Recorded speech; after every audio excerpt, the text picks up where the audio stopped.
Oh, we need an interview. We need a quick jingle for an intro. Mm,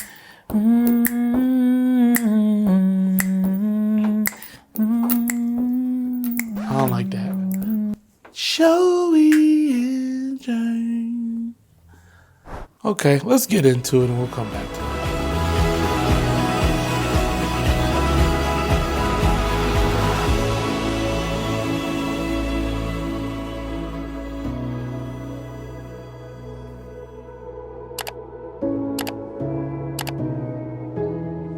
What's up, y'all? It's so good to see y'all, even though I can't really see y'all. But my name is Germ, and this is my brother, Joey. and we are Kingdom Movement. And honestly, I don't ever get tired of saying that. I don't know if you do, but we want to welcome you to our YouTube channel, to our new YouTube series, and we just hope that y'all have a good time. We hope y'all enjoy yourselves. This is a time where you can kind of get to know us and to hear our hearts, to hear where we come from, what we think, and kind of, all that information, right? Yep. So, as we get started, I think about us being kids. Yeah. And you were in love with music. I remember you standing on the top of the chair in your underwear. Wow. At like a young age. I don't know how young you were, but singing Order My Steps. And I was just like, that's cool that he want to do that. But I don't know if singing for me. Like, I feel like singing has always been something you were super passionate about.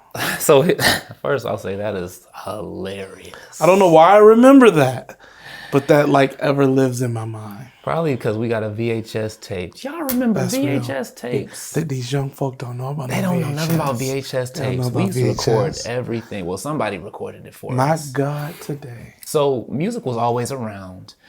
You know how a lot of singers and a lot of musicians say, I was always around music. I was raised around music.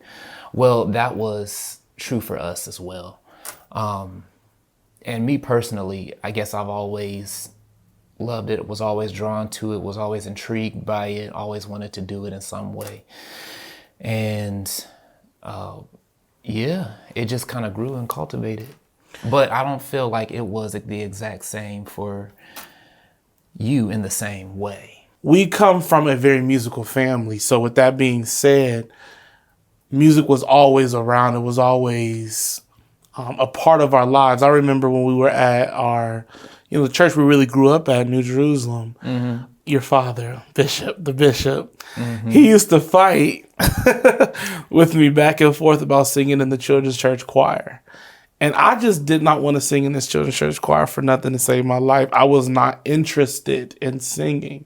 And I think it wasn't really until I got to high school, for some reason, something clicked in me and was like, it's time to take singing or music more serious. I was always in the band.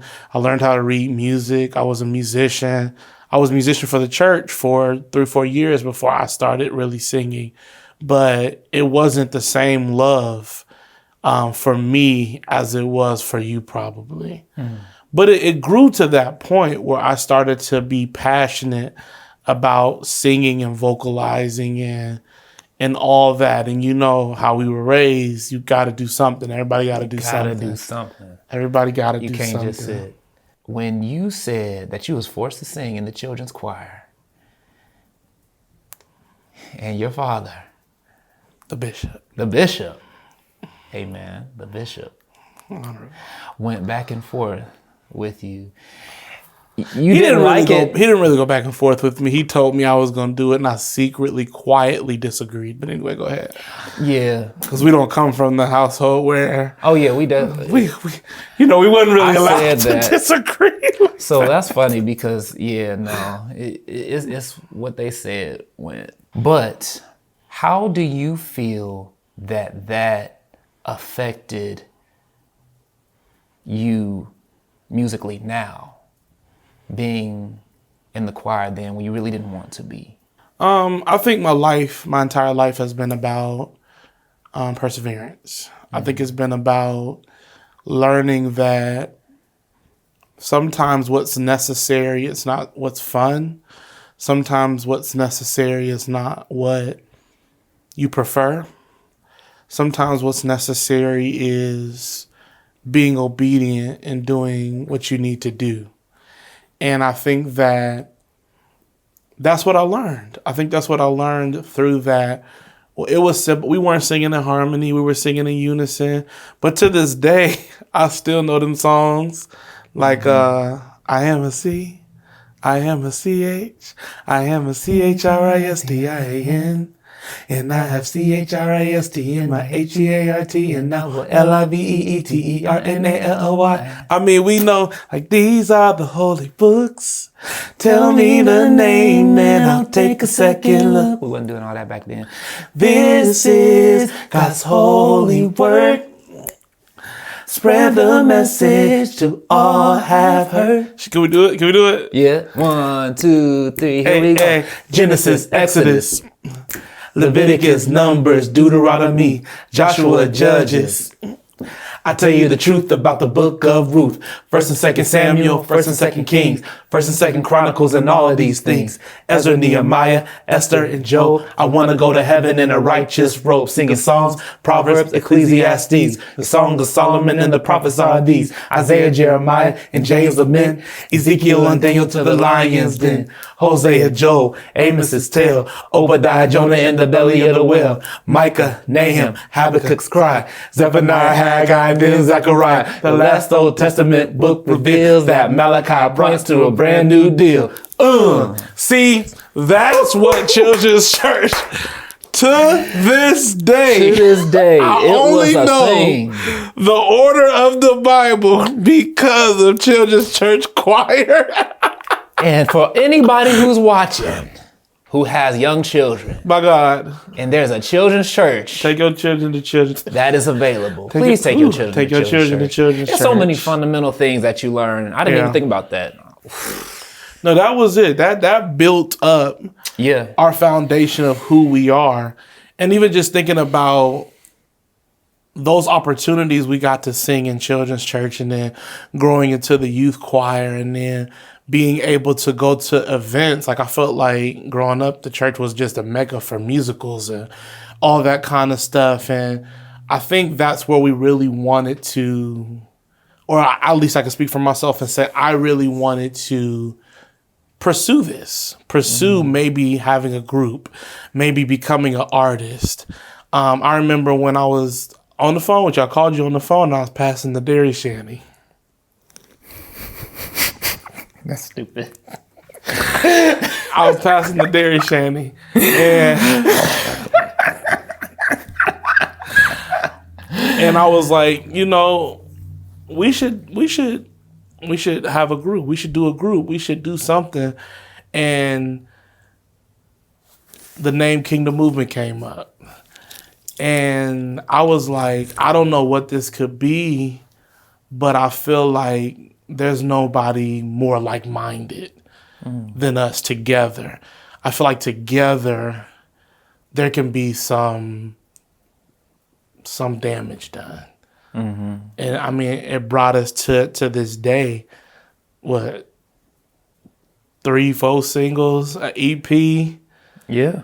5, 6, 7 concerts later, been able to travel and do some amazing things. It really brought us to the point where we can be Kingdom Movement. That's so key, because you know what's funny? I remember, I don't know if you was with me, but I feel like you was on the phone. It might have been that exact moment. I was on 422 and I was passing the Hair Depot and we was talking about it. And this was like over 10 years ago by now. Whew. We've been doing this for a Who little old? bit. Not me. Just a little. It was little over a decade. over 10 years ago. And I remember just talking about it and I was like, oh yeah, I'm all in, because I felt like this was good. And you know, we already, at that point, we both loved music. We both were interested and invested in music and growing in our craft, just at a different stage, but we were growing and I was excited about it, which, like, not to go down a rabbit hole, but man, I think I look at the steps that we took, Yeah. and each step led to something greater. And by God's grace, we've been able to accomplish some things Yeah. and to grow in a way that now we have a certain knowledge, certain understanding. We're able to work with some amazing people, able to serve at some amazing places. And all of that happened because of steps. Yeah. And it's just, it's important to embrace the journey. Everybody's journey is different, but when you submit to God, I think that's the first thing. That's the main thing. It's not about being perfect. It's about submitting to God. About your yes. It's about your yes.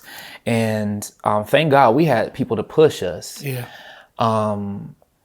Thank God we had people to help us steward everything. But, whether you have whether you have a parent or a mentor who's pushing you, or you're seeking a mentor who's pushing you, or somebody to be accountable to, you really do have to be available to God and yield and say yes to God, and then embrace the process, because everything doesn't happen overnight.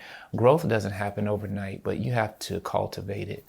And it's just amazing to see how we came from not wanting to be in front of people. At least I didn't. I think both of us didn't, but I really didn't. Yeah, there was a point I didn't, but I got over it. And now we embrace it and know that it's like a calling, part of our calling. It's the journey. The journey. It's the journey.